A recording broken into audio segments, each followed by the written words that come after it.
how many of you, be real, don't like to gamble?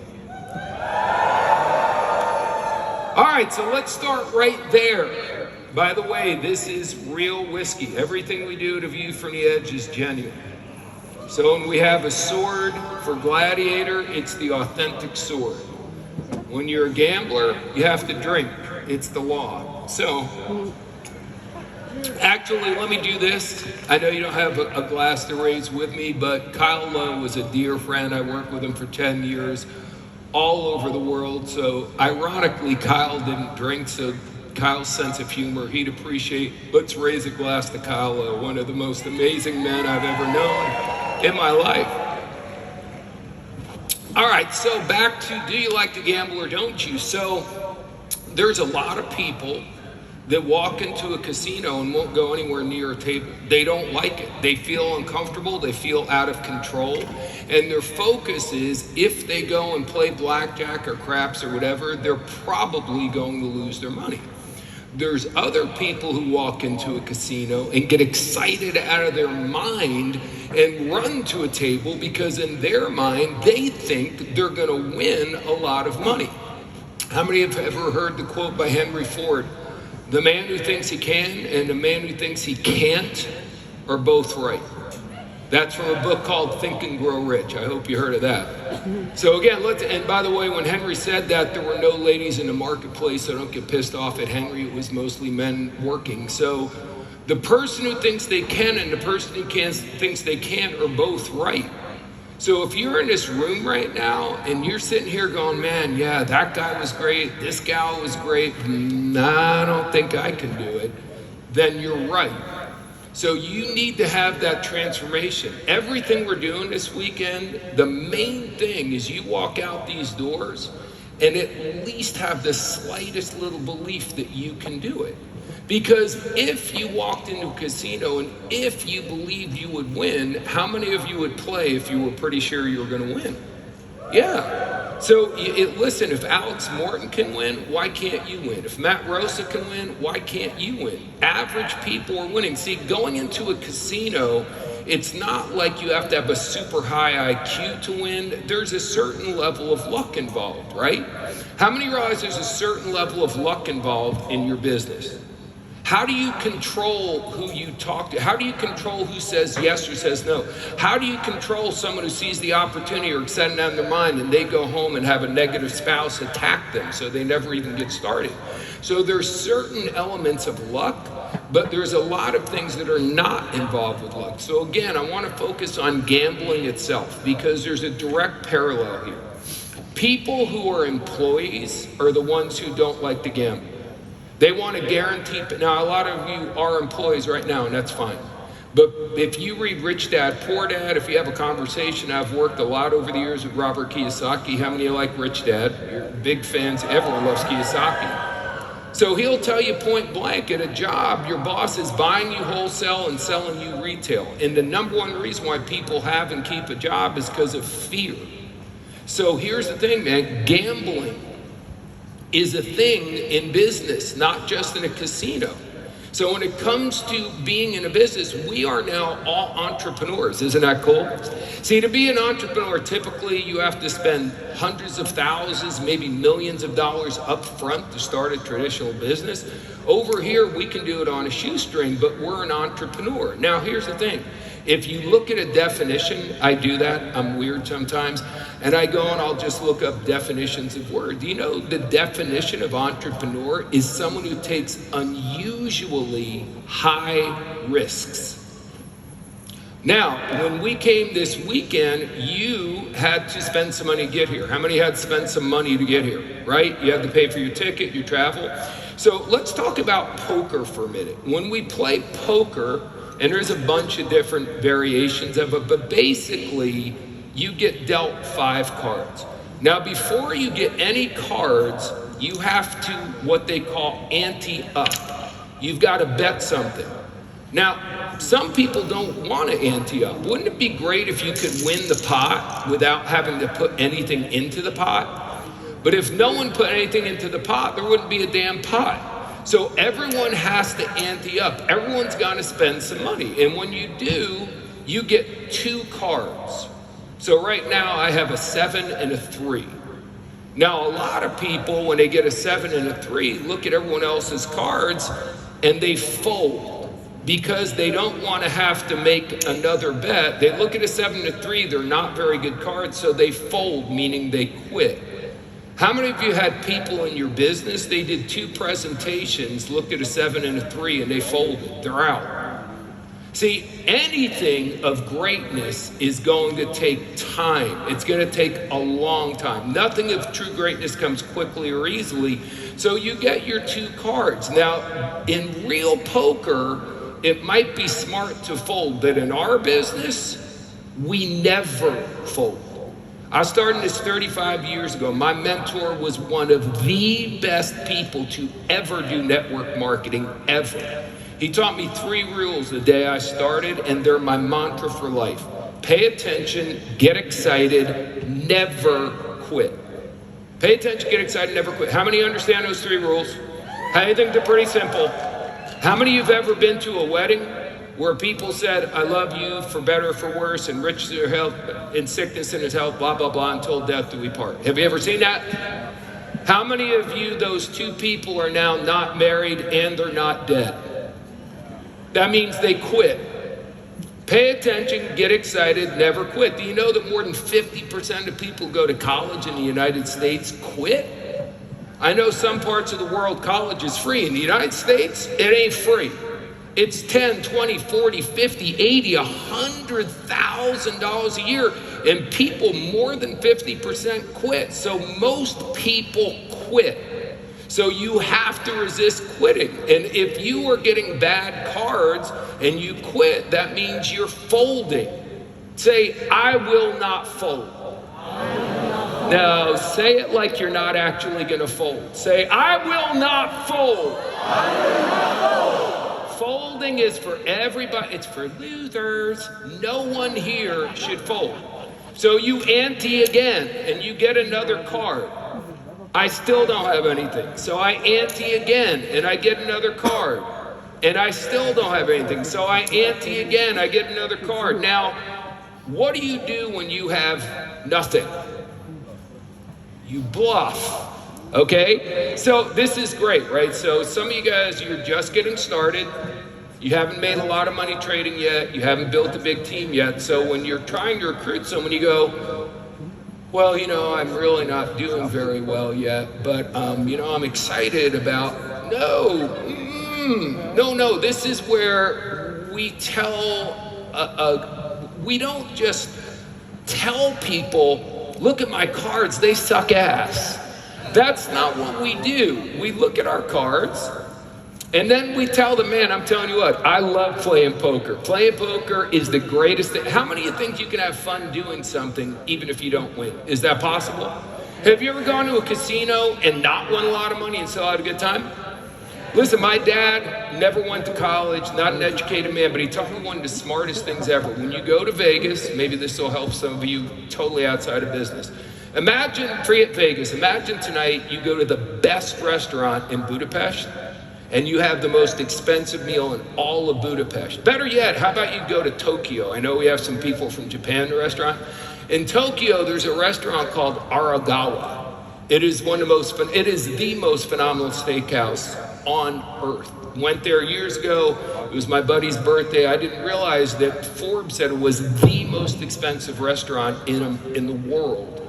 That's the time when you're going, oh wow, I wish I wasn't picking up the check. So the check comes, I picked it up because of my friend's birthday. But imagine you're at Aragawa, 4 people, you get the bill, it's like $14,000 for dinner, and they come over and go, you know what? You don't have to pay.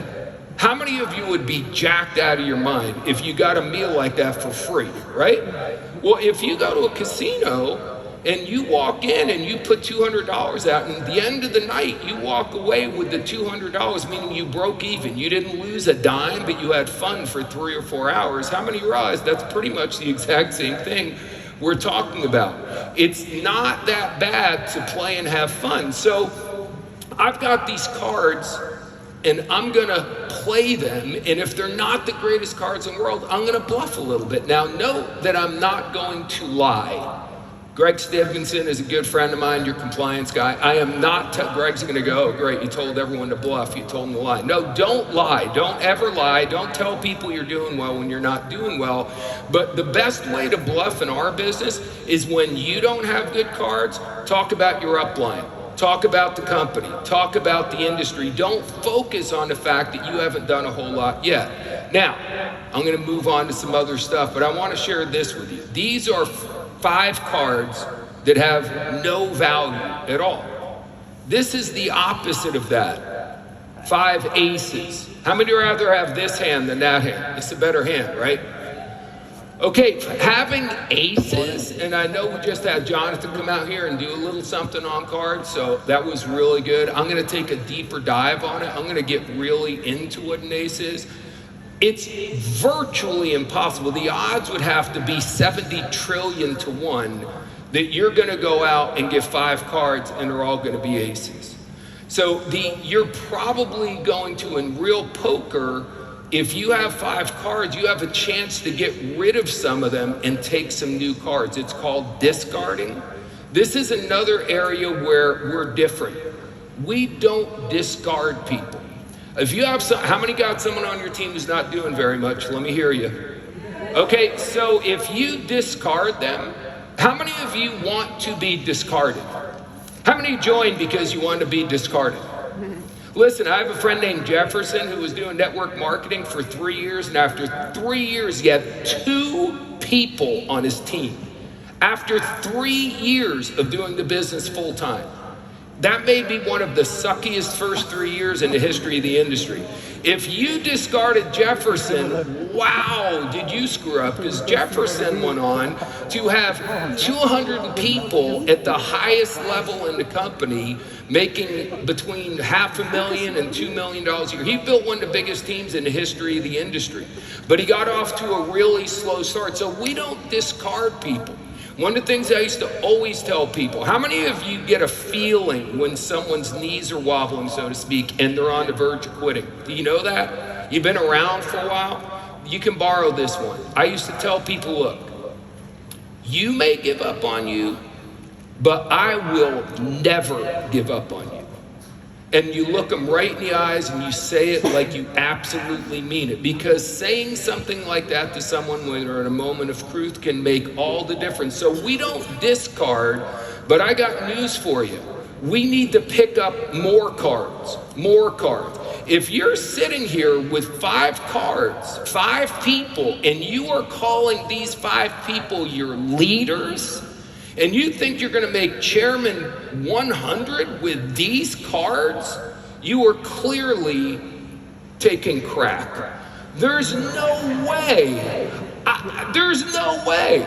I love Matt Rosa. I've really grown. He's an incredible guy. Matt Rosa, if he started all over again, he had these cards, he wouldn't be the level he's at right now. You gotta get a lot of cards, a lot. Now here's the good thing. In poker, you can only legally have 5 cards. Here, you can legally have as many as you could possibly get. There is no limit to how many cards you can have. So let's talk a little bit about that. Let's talk about playing the game of finding aces, because this is what you really want. My biggest team I ever built, it was a very different time. To get started in that company was free, obviously, it always has to be free, but most people got started by getting $5,000 worth of water filters. This was a long time ago.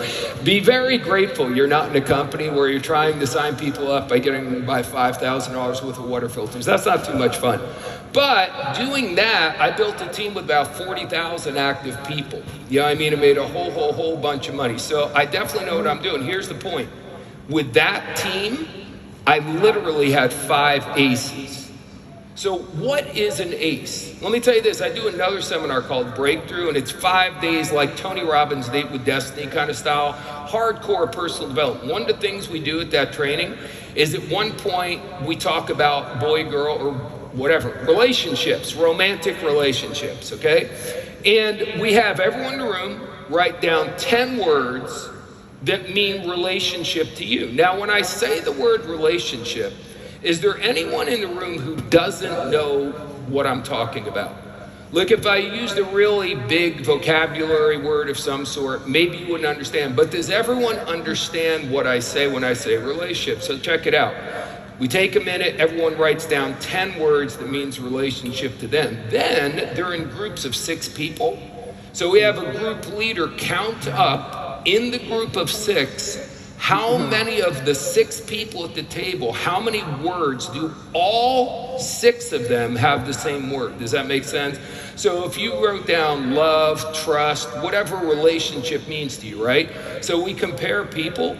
It is shocking that 80% of the groups don't have one word in common, all 6 of them. You may have 4 people in a group that wrote the same word down, but just in a small group of 6. Why am I telling you this? Because it proves that when we try to communicate with people, if I'm trying to get you to understand what I'm trying to say, and I use the word relationship, but relationship to me and to you means 2 totally different things. Can you see where we're going to have a hard time communicating? So what I want you to understand is, what is an ace? Because if in your head you think an ace is one thing, but your definition of an ace is actually what an 8 is, then you're going to have a problem. So I'll break it down really simply to you. There's a million ways we could do it. Here's how I look at it. There's 4 ways I categorize people in building a team. There's people that are low maintenance, low production, meaning they don't do very much, but they take up none of your time. Very little production, but they're very easy to work with. Then there's high maintenance, high production. They do a lot of production, but they are a gigantic pain in the ass. They're always calling you, they're complaining, they're whining, they're causing problems in their group, there's political fights going on all over. So they do a lot, but you put up with them because they produce a lot. The third group is people that are high maintenance, low production. Oh my gosh. Those are the people that when you identify that person, you need to act like you are Jesse Owens and sprint as far away as you possibly can. Someone who is high maintenance, low production will wear you out. And here's the thing you gotta understand. I'm wishing that none of you will ever quit doing this business. But if you do quit, I'm gonna tell you the main reason you're gonna quit. Because you are working with a low production, high maintenance person. In your head, you're trying to make believe they're an ace. That person, whenever those types of people are around me, I feel like someone's hooked up a vacuum cleaner to my body and they hit the power on high and the person is sucking the life out of me. This is the cell phone. You've all seen these. Great invention. I think the greatest invention in the history of mankind is air conditioning. I can't live without air conditioning. Second greatest invention to me in the history of mankind is caller ID. Caller ID. Because when a high maintenance, low production person calls, you just don't take the call. Listen, there's a term I learned from my mentor, and if I irritate any of you, I don't mean to, but guys, I've been building teams for 35 years. Believe me when I tell you, this is on point. Okay, we work where we're deserved, not where we're needed. You got to understand that. If you work where you're needed, you'll be busy, but you're not going to be productive. Okay, second thing is don't listen to what people say, watch what they do. A lot of you are working with people because they have a lot of potential, right? They have a lot of potential. Do you know the actual definition of potential? I'll say it slow so you can write it down. Potential is a fancy French word which means people haven't done a damn thing yet. Okay, potential is irrelevant. You want to work with people that are taking action. Thoughts determine what we want. Action determines what we get. So a lot of you are working with someone because they have a lot of followers online. They have this, they have that, but they're not taking any action. So when I'm grading someone, I'm not basing it on talent. There's a guy named Mike Tomlin who's a football coach in the United States. He coached a team called the Pittsburgh Steelers for the last 15 years. Very successful coach. I know a lot of you guys don't like American football. We're here in Europe, I get that. But just to understand, he's a very successful coach. Just saw him the other day doing a video, goes, look, I don't care what your talent or your ability is. At that level, as a professional athlete, everyone has talent and ability. What I care about is what are you willing to do? Because a lot of guys with talent and ability don't want to do the hard work. So how many of you got someone on your team who's got all the talent and ability? They have a lot of potential, but they're not doing anything.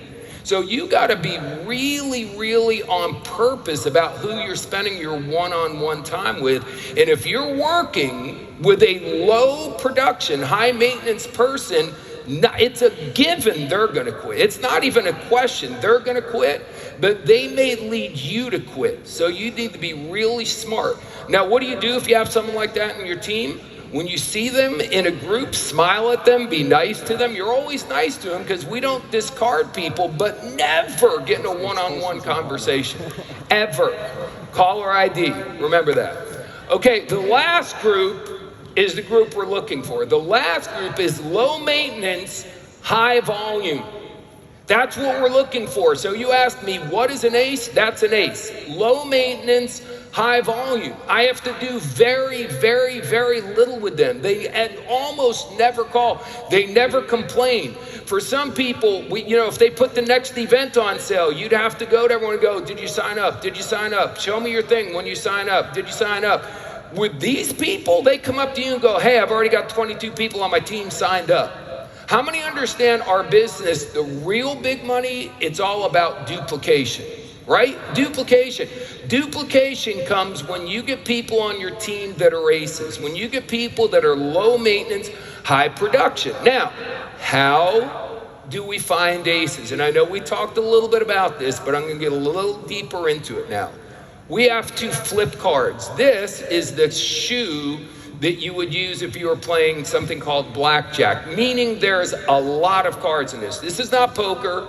This is not you only get 5 cards. This is you can have as many cards as you want. Just like you can recruit as many people as you want. So I'm gonna get started. I'm excited. Remember, people are most excited in the very beginning. I'm gonna recruit my first person. There are 7, okay? 7's good. Like, that's not the terrible person who drives you crazy. They're doing something. 3. It's okay. Pay attention, get excited, never quit. 4. Now, as crazy as this is, and you have to understand this from a business builder's perspective, this is where a lot of your people fold. You know what they do? They go, maybe I'm just not good at flipping cards. I talked to my mother-in-law. She said, you're not really outgoing like that guy who signed you up. You know what I mean? You're not like him. Not like him? Let's someone try to film this in slow motion. The skill it takes to flip a card. Ready? You have to be pretty much an Olympic athlete to pull this shit off. Okay. That was hard, wasn't it? I mean, a lot of you say, I know, thank you. A lot of you have to be going, damn, I don't think I could do that. Here, I'll show it to you one more time.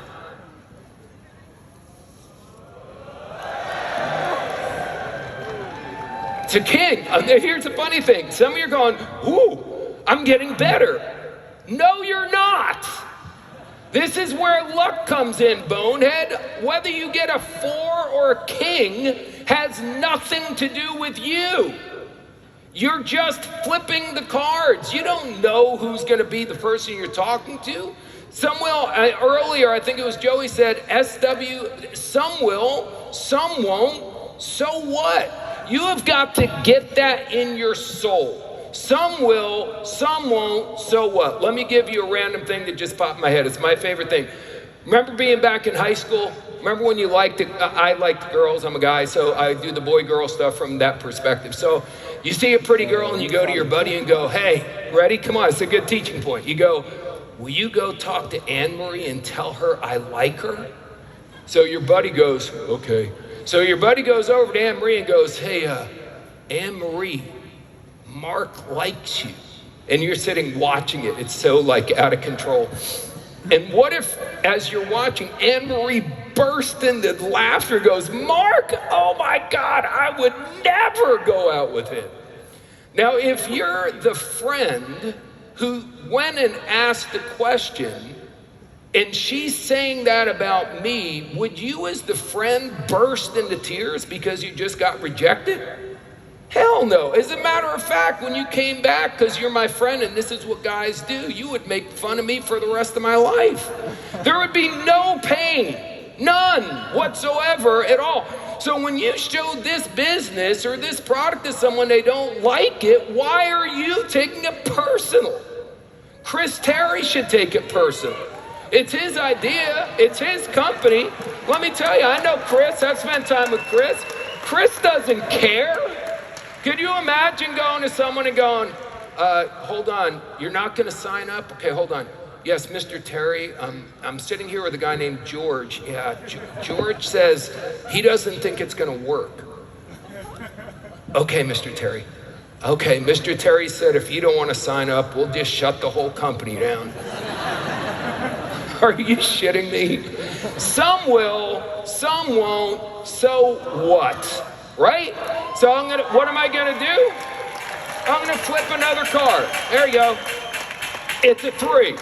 Okay, it's a 2. Now, that's why we have to have alcohol. You're gonna have moments. This is the number one question I get after this whole thing. People are fascinated, they're like, was that really scotch? Yes! We got to keep it real. And I'm not telling you should drink. You shouldn't drink while you're trying to get rich. But every once in a while, if you've had one of those days with a low volume, high maintenance guy, you might take a drink. All right. Oh, 2 2s in a row. Again, maybe it doesn't work. So when you get 2 2s in a row, or you keep flipping cards and it's just not going well, what should you do? Well, you can pull out a book. How many of you have been told by your upline to read good books? Read good books. You should read a book every day. Earlier, I think it was Brandon was talking about you just have to have your disciplines of what you do day in, day out. So you should be reading 10, 20-page book every day. But you know when you really read a book? When you're having a bad day. When you had a bad recruiting experience. When you drove 3 hours to get to someone's house and they weren't there. Do you know that one time I was doing a presentation for a bunch of people who didn't sign up, and during the presentation, a dog urinated on my leg. So you read a book or you watch a videotape, right? There's videos galore. You can watch them everywhere. You can go watch me on YouTube if you want. Watch a video or, ready for it, come to an event. Let me pause for a minute. I gotta go. I have dedicated my life to live events. Now, are online events cool? Yes. If there's a company online event, go to it. But an online event is not a live event. How many have ever been at an online event in your house and during it you were getting up and doing something other than watching the event? Yeah, it's just not, and believe me, that's you and you're dedicated and focused. You know what the average person is doing during an online event? Something other than watching the screen. So you want to get people in front of you. So whenever there's an event like this, it's not a should, it's a must. I built everything I built in this industry by telling my downline, I can't make these mandatory, but if I could, I would. You need to get to the event. If you came in here on Friday with a bad attitude, you would have to be the most negative person on earth to leave here with a bad attitude. Either you need the event or the event needs you. When you're doing great, when you've got a great energy and a great attitude, remember this. Maybe in your mind you're going, I've already been to these events, I've already heard what they have to say, but understand at one of the breaks, you're gonna meet somebody who needs your energy. Maybe you're gonna be the inspiration for someone who's on the verge of quitting. So never forget, you need the event or the event needs you. It's simple, it's basic, but it's important. And it's, listen, I tell people, You can do whatever you want to do. I'll tell you this, when I sign a brand new person up, I set down the guidelines right there. And by the way, when I set down the guidelines, I'm very nice. I'm always very nice. I'm friendly. Okay, I'm not like a drill sergeant like this, because no one wants to be treated like they just got to whatever island and they're going through the military. So I'm nice. I tell them, here's what you can expect from me. When you are with a prospect and you need me to present, I'll be there for you. I give them all these things I'm going to do for them. Then I tell them, here's what you need to do for me. We need to make a list of everyone you know, and I want to talk to everyone you know, and we want to talk to them as quickly as we possibly can. If you talk to 100 people in a year, you may be successful, you may not. You take to the same 100 people in a week, it's almost impossible not to be successful. And I tell them, you need to get to every event that we do and every training opportunity. From day one, I tell them that. Because to me, what's the point of having a 7 on my team who's not going to go to training? They're going to stay a 7 forever and ever and ever and ever. So I let them know that's what we do. We read books, we watch videos, we listen to tapes, we watch podcasts, and more than anything, we go to live events. Public service announcement over. So now we flip another card and it's a 5. Because when you come back from a training, I don't give a damn. It's a 5, it's a 10, it's a queen. Like I'm flying. For the next week, you guys are going to be flying. You're going to be, it doesn't matter. Whatever happens, and these are pretty good cards, you're going to be in a good mood. But then about 10 days later, it wears off. Reality happens.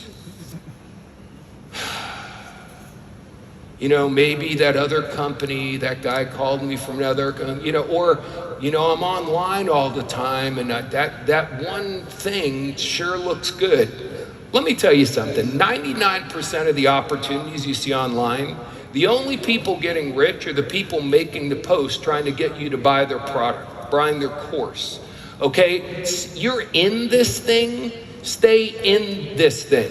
Okay, you want to have multiple streams of income? I agree. First, you be like a horse with blinders on, and you look straight ahead at Chairman 100. You don't look at anything else, and you don't do anything else. Now, when you get to Chairman 100, you're going to have some cash. The other day, Alex Morton posted a video about what to do with your cash. Did you guys see that video? If you didn't see that video, you should be watching Alex online. And he said the first 30% goes to the government, and it does, whether you like it or not, so carve it out. I love it. The second 30% goes to your business. Ante up, ante up, ante up. The first 30%. Then he says something even more astonishing. The next 20% goes to paying your bills, taking care of your life. Let me tell you what most people do. They get started and they put 100% of their money into their life. You know what? I just made a little bit of money. Let me get a Gucci bag. I just made a little bit of money. Let me get a nicer car. I just made a little money. Here's the thing. In the beginning, it's 30% back into your business. Ante up, back into your business. Ante up, back into your business. You have a bunch of people who will tell you exactly how to do that. Some might be spending some money for ads online. Some of it's coming to live events. But in your brain, you take that 30%, so you're spending more on your business than on your life. Let me ask you a question. When Elon Musk first started PayPal, do you think he was living in a $50 million mansion? Read his book. He wasn't. When Steve Jobs started Apple, was he? Steve Jobs used to walk across town once a week to get a hot meal at a Hare Krishna temple. He was broke. When he started making money, he didn't go buy stuff. He didn't act like it was rich before he was rich. He was putting money back in his business, back in his business. So again, Alex does a great job. Watch the video. He'll break it down for you. The bottom line is, through everything, what do you do more than anything? You flip another card. From now on, your position, when you talk to your friends and they go, what do you do for a living? You say, I'm a professional card flipper. I flip cards. That's what I do. I flip cards. And listen, we flipped a lot of cards and there hasn't been an ace yet. Now, are queens good cards to work with? Yes. Here's what, let me do this. Long before you get to this many cards, this is what some of you guys can do. It's a 4. Now, let's take an 8. You're going to go, Mr. 8, have you really thought about what it would like to be an ace? Being an ace is so much more awesome, Mr. 8. If you would just do a little bit more, work a little bit. On the stupidity meter, Tony Robbins is a badass, right? Come on, Tony Robbins. How many think Tony Robbins can talk this car? Forget about him. How about Jordan Belfort, the Wolf of Wall Street? Let's take the most persuasive guy, Daniel G., whoever's the greatest sales trainer. Can they convince an 8 to be an ace? If they can't do it, you can't do it. That's a very simple lesson. Here's the other thing. This is a jack. To many of you, a jack and a 4 are very different. To anyone who understands the business, a jack and a 4 are the exact same thing. A jack and a 4 are not an ace. It doesn't matter. These people are getting some of my time, but not a lot of my one-on-one time. Group calls, yes. Now, would I spend a little more time with a jack than a 4? Yes, I would. But both of them, in my brain, if I am making believe a king is an ace, the only person I'm fooling is myself. There's actually a big difference between a king and an ace. So I just flip another card. You know what my friend used to say? Look, I'm a professional decision collector. I don't care if you say yes. I don't care if you say no. Just say it fast. Let's go. I have another buddy who's like, my goal is to get 100 no's as fast as humanly possible. When I get my 100th no, I'm going to go out and celebrate and buy a bottle of Cristal and have a great time.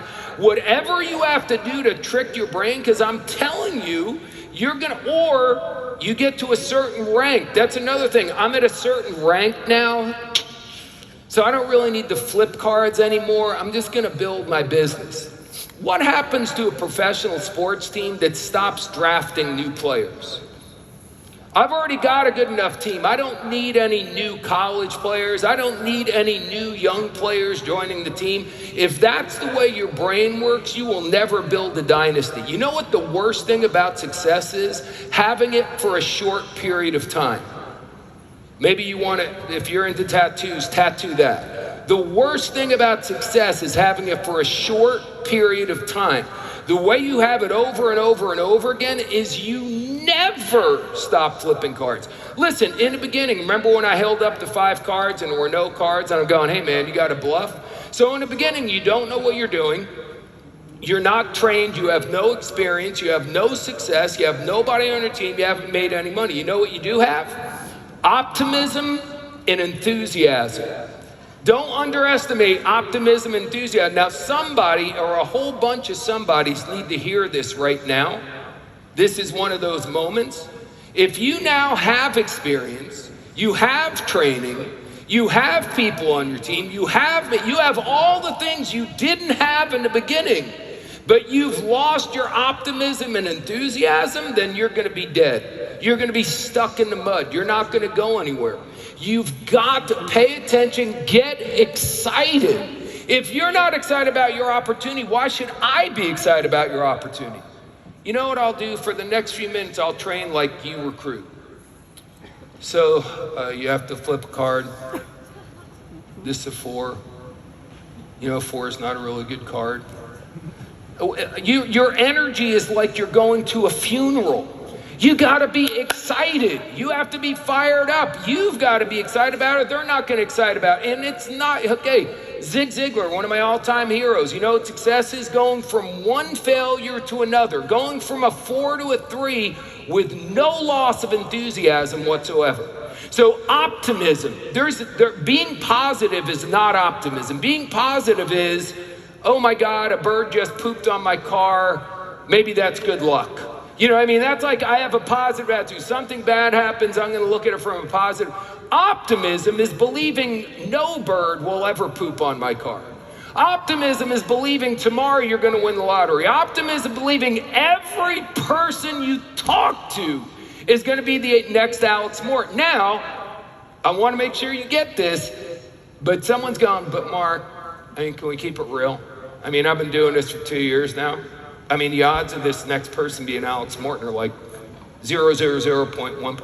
I know. But the man who thinks he can is right.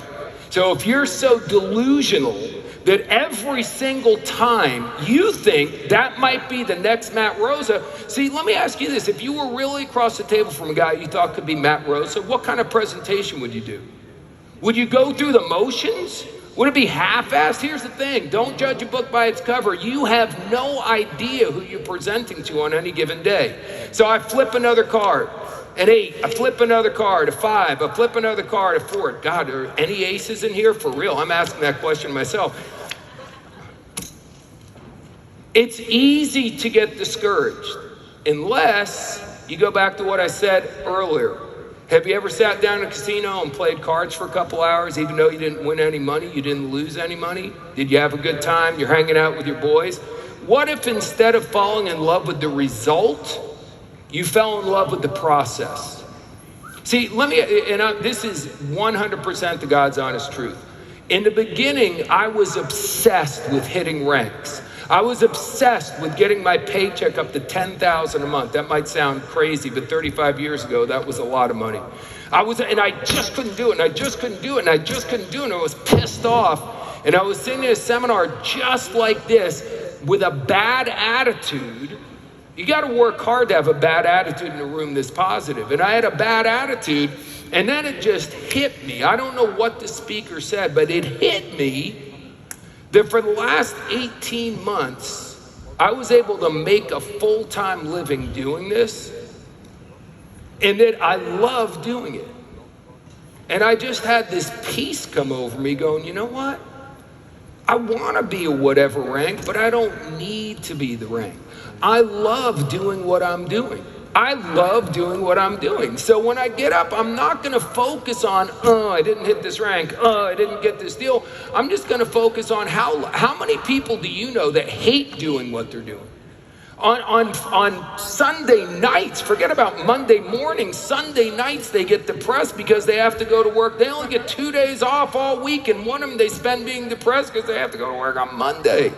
On Monday, they're borderline suicidal. Wednesday, they get a little color back in their cheeks. Friday, it's like, whoa, jailbreak, yeah. Until Sunday, and then, so what if we love doing what we're doing? We're just gonna have a good time. I'm a professional card flipper. It's a 2, it's an 8, doesn't matter. It's another 2, it doesn't bother me. It's a 5, it's a 7, I'll just listen to another tape. I'll just go to another seminar. I'll just hang out with a few more of my boys. I'll just keep flipping cards, keep flipping cards, keep flipping cards. When I need to, I'll take a drink. I'm just gonna keep flipping cards, keep flipping cards, keep flipping. And when you least expect it. And that's the deal, guys.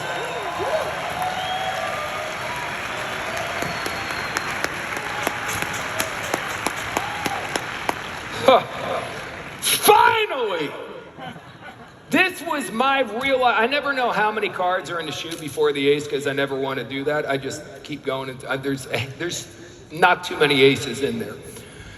When I started my career, I went 2.5 years until I found an ace.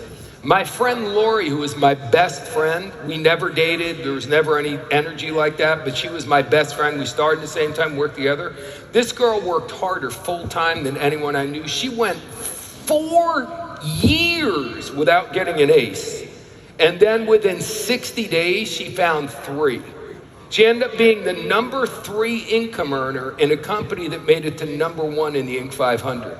I mean, she had a beautiful mansion on the water in Del Mar. She was living the life. But what would have happened if she got frustrated within those first 3 years? Okay, here's another thing. So now I have an ace. So a lot of you, when you get an ace, this is what you do. It's like, hey, check it out. I have an ace. Have you met my ace? This is my ace. I have an ace. I have an ace. This is my ace. Here's the thing. In a compensation plan, if you haven't figured it out, having one ace will not make you rich. Sorry, that's the way all network market plans are built. So you got one. So here's the thing. You can't ride your ace like a jockey because you have to have other legs producing volume, but now you have an ace. Now, I would be nice. A lot of times your ace is going to be more talented than you. Don't be intimidated by your ace. Be there for them. Have a good relationship. Even though you may perceive they're a way better speaker and trainer, always offer to do something for them if they want it. But once you have an ace, the game is to make believe you don't have one and go get another one and start flipping cards again. And listen, some of us have children, right? Let me tell you how crazy I am. I have a 28-year-old daughter, a 25-year-old daughter. Amazing. I love my daughters, phenomenal daughters. I got divorced, said I'll never get married again. We all know what happens. You meet a beautiful woman. She was from South Africa. This was so illogical, it made no sense. But more importantly, she had little children. And I used to always say to God with my two daughters, oh God, please give me sons, give me boys, give me boys. So God delayed the process. He said, you want two at one time? So now I have two little kids. So now when you're raising two little kids, that would be no big deal if I hadn't already raised little kids. Think about it. If you have your own child who's now 20, is the idea of having an infant exciting to you? For a lot of people, the answer is no, because what are you more focused on? So if you're more focused on changing diapers, not getting any sleep, because are new people in your business, are they a little bit of a pain in the ass? Yes. But the only way to raise a human to adult status is they have to be born. They have to go through adolescence. So don't focus on that. Focus on how exciting it's going to be to have them around. And think about all the joyful things, because with all the bad things, there's joyful things. And flip cards and flip cards. And when you're discouraged, go to another seminar. And when you're discouraged, listen to another audio tape. Watch another reel. Keep flipping cards, keep flipping cards, keep flipping cards. My God, I'm running out of cards. Keep flipping cards. Because in order to do it, you can't have just one. You've got to have more than one. So you keep flipping, keep flipping, keep flipping, keep flipping, keep flipping, keep flipping. And again, I am not at all, notice how fast I'm going. I'm not attached to the outcome. If it worked, and there's another one. When you got two aces, I know you need three in your comp plan, but when you have two aces, oh my God, your life changes forever. So again, remember, all you need are 4 or 5 aces to build an enormous team. I'm talking 20, 30, 50, 80, 100, 200,000 is going to come from 5 aces. So you need to fall in love with the process. All right, I got to tell you one more thing and then we'll get out of here. I've already talked to you about investing in your business. I've already talked to you about anteing up. That's very, very important. But I want to make sure you understand just how serious I am about that, because you are definitely, how many had someone who said they wanted to come this weekend, but they didn't have the money? Did you have anyone like that? And you know what? If you said to them, okay, well, don't worry about it, you can just come to the next one. Did anyone say something like that? There's a movie called Remember the Titans. Love that movie. It's, again, about American football, and I apologize. I should be talking about soccer movies in Europe. But in this movie, there is one football coach, Denzel Washington plays the coach, who's very, very, very hard on his players. He's hard on all of the players.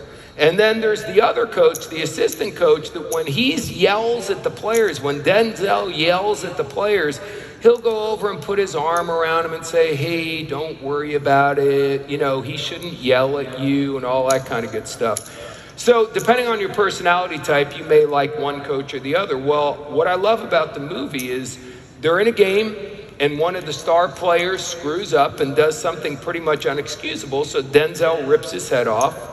And then the other guy goes over and goes, oh, don't worry about it. It's okay. So when the game is over, Denzel goes up to the assistant coach and he goes, I need to talk to you.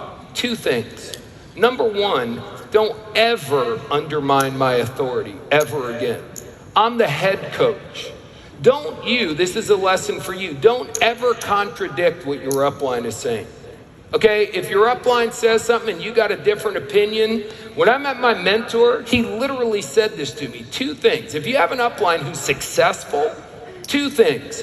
No excuses, no opinions. You're brand new. Why in the hell do you think I want your opinion? No opinions, no excuses. Now, that was a tough guy. He was a lot like Denzel Washington in this movie. So the second thing he says is you think by being sweet to that kid, you're helping him. And I quote, you're not helping him, you're crippling him. How many of you believe if the person who said they couldn't afford to be here would have been here this weekend, they would be in better shape than they are sitting at home? Do you believe that? So the next time, again, you already admitted you're all big fans of Rich Dad, Poor Dad. So let me tell you something that Robert Kiyosaki said to my face. He told me that his poor dad, his real dad, his birth dad, used to always say, we can't afford it, we can't afford it, we can't afford it. He grew up in a household because his dad didn't make a lot of money, saying we can't afford it. When he met his rich dad, and in front of his rich dad one day, Kiyosaki said, I can't afford it. And he pulled him on the side and he said, in this house, we don't say that. We say instead, how can I afford it? See, when I say I can't afford it, and this will serve you when you're selling your product as well, when someone says I can't afford it, it closes off the thinking process, doesn't it? But when you say, how can I afford it? It does the exact opposite. It opens up the thinking process. So the next time someone says, I want to come, but I can't afford it, understand by you buying their excuse, then you are not helping them. You're literally crippling them. Man, putting your people, I don't know what the top people here, what Alex Morton charges for one-on-one coaching, but I guarantee you it's an insane amount of money. And you can see him on stage and pay a couple of $100s for it. Shame on you for not pushing that. You should be pushing that. And when someone goes, well, I don't have the money, it's again, do you want to get rich or do you want to be average? I'm a big Alabama football. God, why am I talking about nothing but football? Okay, football, Alabama, a guy named Nick Saban. And again, great coach. There's 5 ways you can do anything. You can be bad at it. You can be poor. You can be average. You can be good. You can be great. Or you can be elite. Nobody is great or elite because you're buying their excuses. How many of you realize in order for any of us to reach a higher level, we need someone in our life who's going to push us? So when you have a chance to push your friend, you know why you're not pushing your team? Ready for it? Because you're afraid they're going to quit. Like what happens if they quit? So let me give you a moment of insight, like from the Buddha himself. They're all going to quit unless they make money. In the way that, so if you know what you're telling them to do is the right thing and you're not pushing them, you are a terrible upline. You need to push people to do what they need to do. Get to the events, whatever the case might be, guys. What you have already achieved as a company, I just got to say this, man. I'm almost done. Let me get one more quick snort. So what you guys have already done is unbelievable. I was lucky enough to meet Mr. Matt Rosa at an industry event about a year ago, and he was gracious enough to come and speak at an event that I was putting on.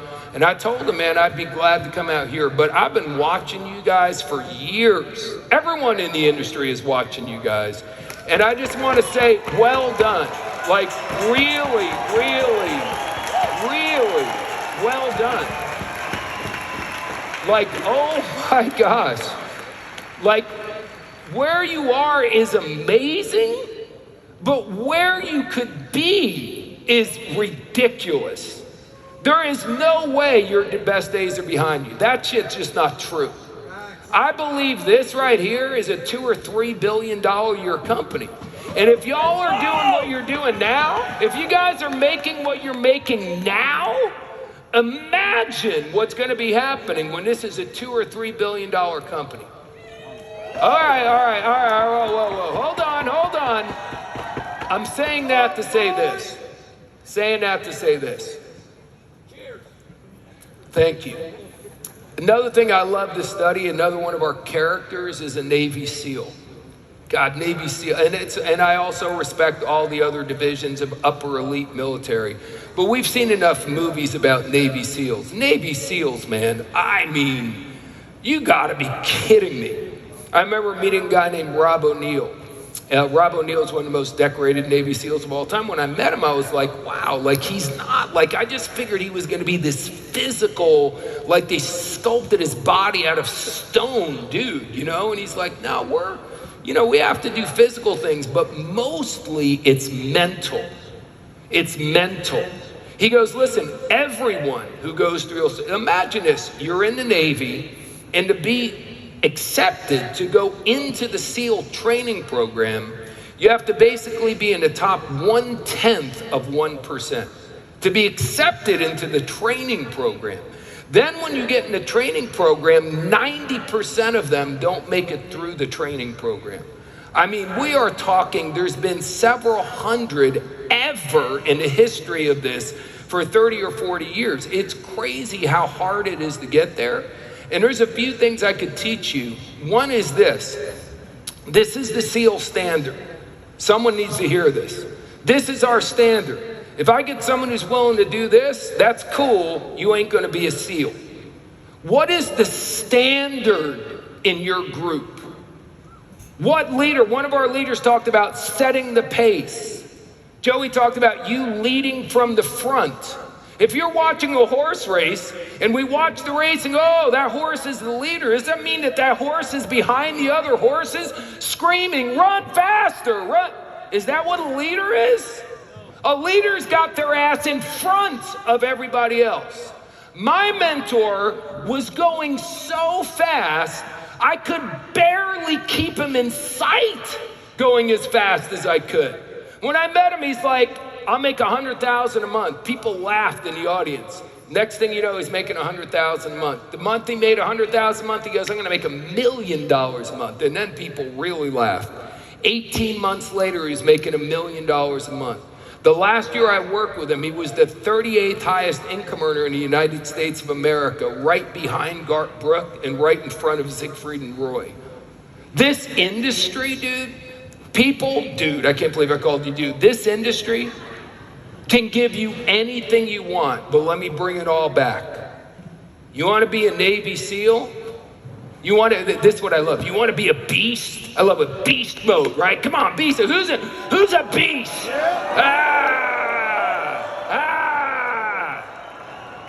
Yeah, everyone wants to be a beast until you find out what beasts actually do.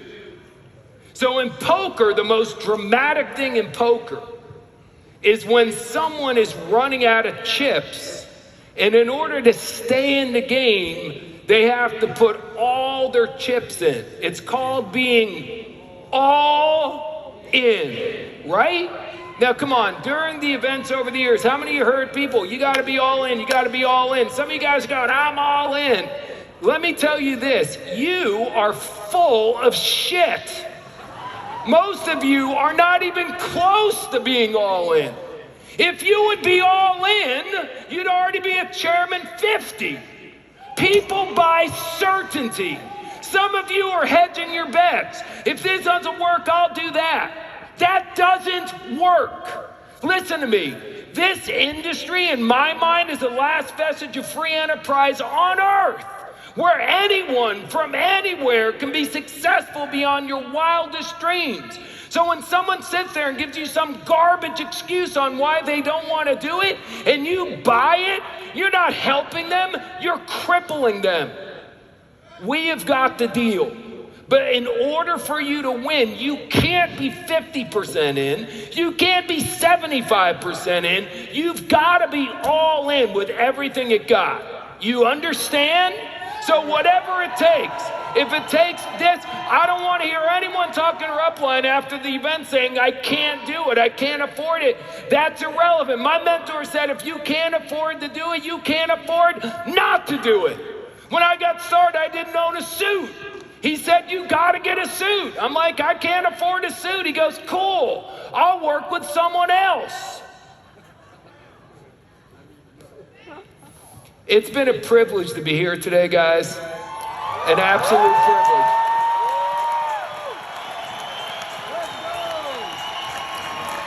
If you don't remember anything else, remember two things. Pay attention, get excited, never quit, and go all in.